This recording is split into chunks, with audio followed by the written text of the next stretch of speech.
Bagong online loan application na nagpapalo ng up to 75,000 pesos. At dito nga kung ikaw ay first time user, up to 35,000 pesos daw talaga ang pwede mong mautang at meron tong mababang interest rate. Naku, hello mga ka-London, loan dito, loan doon.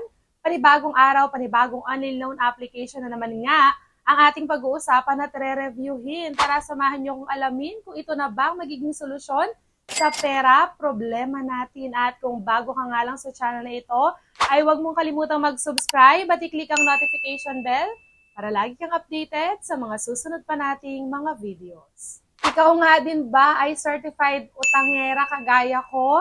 Ito nga online loan application na i-review natin ngayong araw ay napakaganda ng ipinapakita sa kanyang ads. Walang masamang mangutang, basta't alam natin kung kailan tayo magbabayad at responsable tayo sa pagbabayad. Siyempre, lahat naman tayo talaga or marami sa atin ang madalas nagigipit at hindi talaga sumasakto ang ating kita or sahod. Kaya naman heto tayo, hindi tayo tumitigil maghanap ng mga online loan application, mga bagong labas na OLA para syempre at least magkaroon tayo ng idea kung legit ba talaga ang online loan application na ito na nag-o-offer nga ng up to 75,000 pesos. At kung legit kasi ito ay syempre malaking tulong to sa ating mga nangungutang sa mga online loan application. And ano nga ba yung check natin para masabi nating legit ang isang online loan application? Ako yung mga madalas nanonood sa aking mga video na dyan, sigurado kabisado nyo na to. Una, syempre, yung credit limit, mas mataas, mas maganda. Lalo na for first time user, syempre, isa rin sa check natin dyan yung interest rate. Interest rate na minsan mababa pero binabawi naman sa service fee.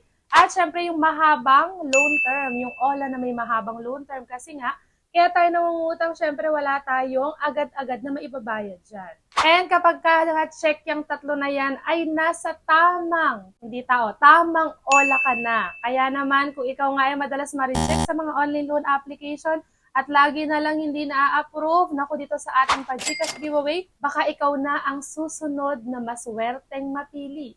Ano nga lang bang dapat mong gawin? I-like lang ating video at syempre huwag kalimutang mag-comment sa comment section dahil dyan ko chine-check kung sino ba talaga ang aking pipiliin. Nagkakaroon ka na ng idea sa mga online loan application and at the same time, may chance ka pang manalo. Kaya ano pang hinihintay mo? I-like na ang ating video at mag-comment na agad sa comment section. At alam nyo nga mga ka-London, kung ako lang talaga ang masusunod, sa totoo lang, gusto ko kayong lahat manalo. Kaya lang syempre, limitado lang ating resources at limitado lang ating pera na pwede natin ipapremyo sa inyo. Kaya naman, tsaga-tsaga lang tayong manood dyan at baka nga sa susunod, ikaw na ang maswerteng mo. And relate na relate naman talaga ako sa mga comment nyo dyan sa comment section, lalo na yung mga nagsasabi dyan na hindi nga sila na-approve at yung iba dyan nangihingi ng pang birthday, pang tuition ng mga anak nyo. Yes, yan pa ang mga dahilan kaya nga tayo naglo-loan sa mga OLA. And napahaba nga ang aking intro, kaya naman dumako na agad tayo sa ating OLA na i-review ngayong araw. And dito nga sa OLA na i-review natin, nakalagay dito na credit is wealth, borrowing made easier. So mas pinadali daw ang pangungutang dito. Ito nga din daw ay safe and reliable. And dito nga daw is pwede kang mag-loan ng up to 35,000 pesos for first time user at ang maximum nga na pwede nating ma-loan dito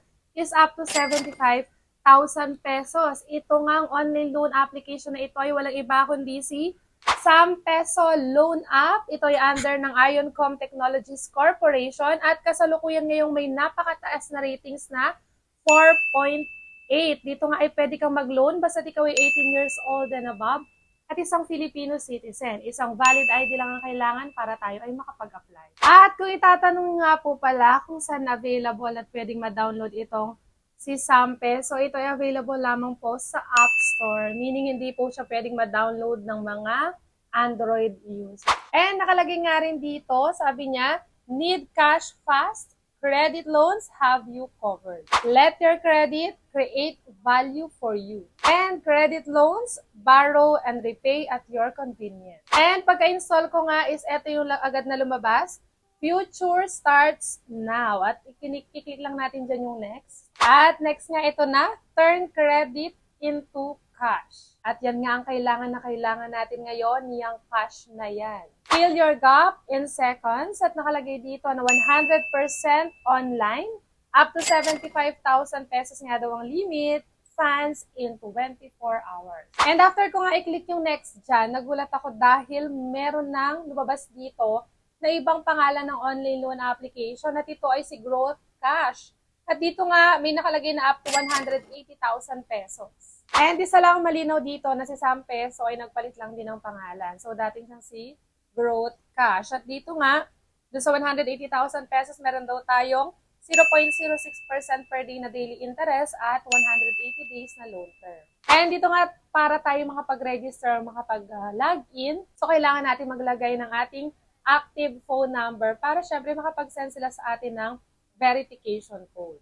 And pagka-login nga natin, nakalagay talaga dito na si Growth Cash talaga siya. At dito nga, 35,000 pesos daw ang pwede nating ma-loan. At dito nga, ang una nating gagawin is sa authentication at ito yung mga ID na pwede. Ito yung mga recommended type ng ID. Pwede ang UMID, driving license, passport, TIN, SSS, voter's ID, health card, at national ID. At kung wala ka pa nga dyan sa mga nabanggit, pwede din itong mga other options, kagaya ng postal ID, PRC, at pag-ibig. So, napakaraming ID na pwede dito. Pipili lang naman tayo dyan. Next naman is sa personal information. So, syempre, hindi mawawala education kung anong natapos, marital status, email address, dapat active at nakaka-receive ng messages, gender, loan purpose, kung para saan yung ilo-loan mong pera, address details, kasama din home phone, number of children, kung wala, 0 lang ilalagay, at syempre yung ating home city, and then yung ating street.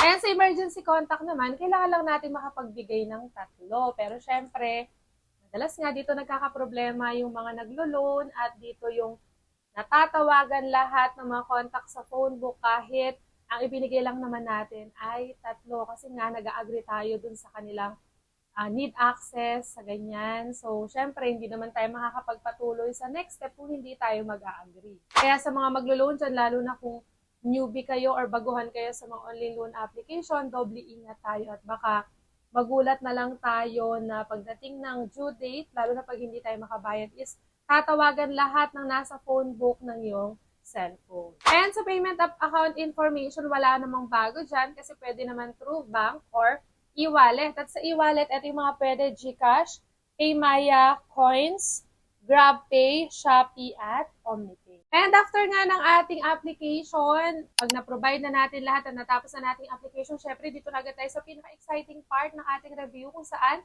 malalaman natin kung na-approve ba tayo at kung magkano ba yung credit limit na binigay sa atin kung na-approve tayo. At dito nga kay Sam Peso, na naging si Growth Cash, ay 2,000 pesos lang din po ang binigay na sa ating credit limit. At makikita mo nga dito na 7 days lang siya. So, 7 days lang yung kanyang loan term. At dito nga, makikita natin na yung disbursal amount or yung amount na marireceive natin is 1,200 pesos. Repayment amount is 2,000 pesos. Processing fee is 667 pesos. Total interest fee na 13 pesos. Risk control service fee na 120 pesos.